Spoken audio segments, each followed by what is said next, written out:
Olá, eu sou a Isabelle Passinho, eu nasci aqui em São Luís do Maranhão, na periferia, é um dos bairros mais inacessíveis da cidade até hoje, o Sacavém. A minha mãe, ela foi para a maternidade num dia 24 do mês de julho e ela só foi atendida 2 dias depois. E essa negligência no parto causou sofrimento, né, para o bebê, porque apesar dela ter feito o exame, né, desde que se sentiu grávida, nunca disseram que o bebê estava assentado e ela precisou fazer uma cesariana de urgência. E por isso ela sofreu, né, no parto, e eu sofri anóxia, que é falta de oxigenação, o que causou a paralisia cerebral e comprometeu os membros superiores e inferiores. Por isso eu tive dificuldades de locomoção durante toda a vida. Durante a maior parte do tempo eu usei ou a ajuda dela ou usei andador, e na verdade cadeira de rodas eu só comecei a usar em 2018. Minha mãe, ela lutou muito para que eu pudesse estudar, e isso é algo que ela sempre fez questão. Ela sempre disse para mim que eu precisava estudar e trabalhar, porque se eu estudasse e trabalhasse, eu poderia fazer tudo que qualquer pessoa pode fazer. E ela me levava para a escola até os 10 anos de idade carregada, para que eu não perdesse aula, porque a nossa família não tinha condições de comprar cadeira de rodas e não tinha outra forma de chegar ao colégio.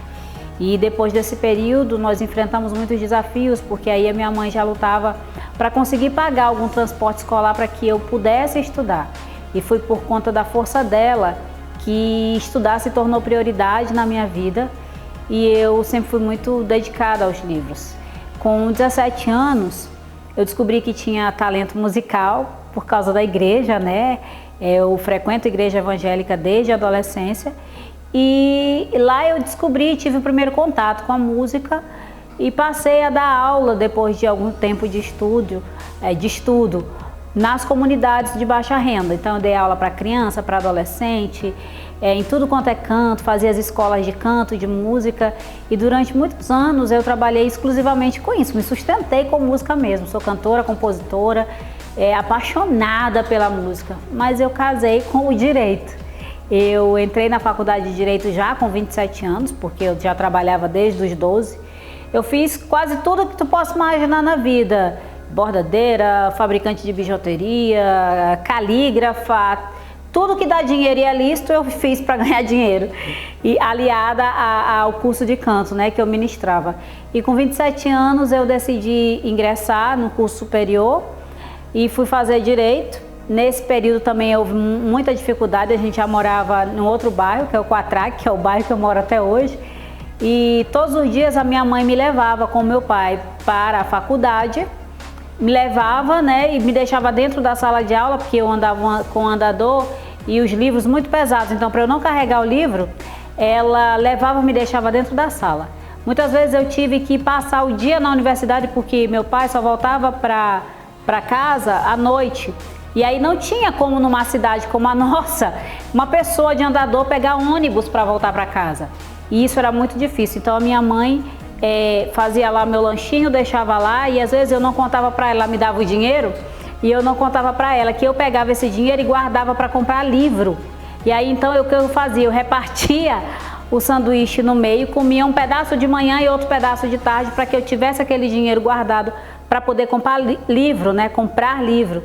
E quando terminava o período das aulas, eu ia para a biblioteca e ficava estudando a tarde toda até chegar à noite, para que meu pai pudesse ir finalmente me buscar e eu pudesse voltar para casa.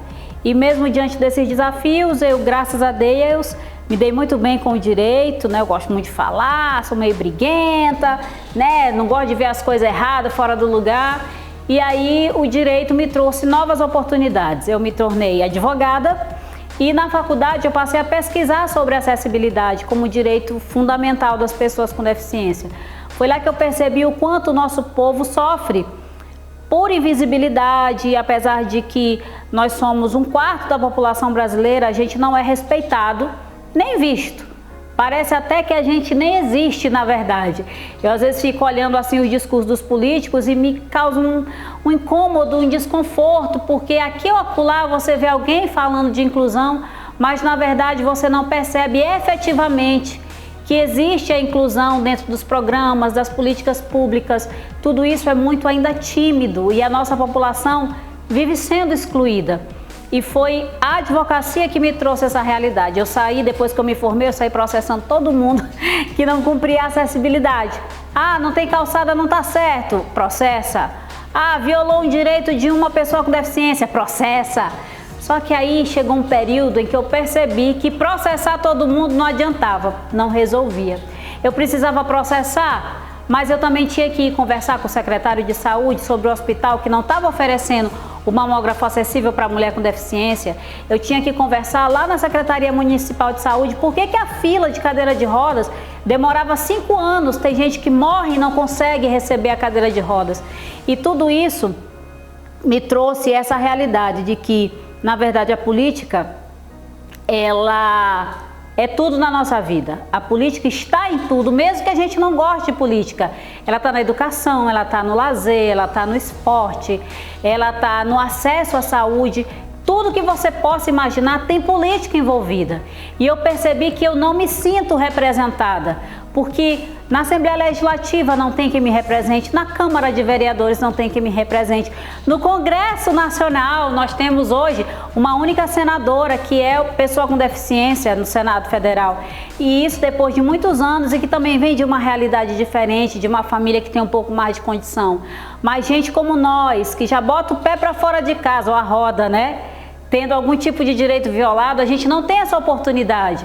Então só quem vai para uma parada de ônibus e passa até 4 horas de relógio esperando passar um ônibus com o elevador funcionando é que sabe o quanto isso é caro, o quanto é difícil. Só uma mãe que leva um filho lá da zona rural e tem que pegar 3 ônibus para chegar no centro de reabilitação porque foi feito na área nobre, só essa mãe é que sabe o quanto custa ter um filho com deficiência. Deficiência é caro.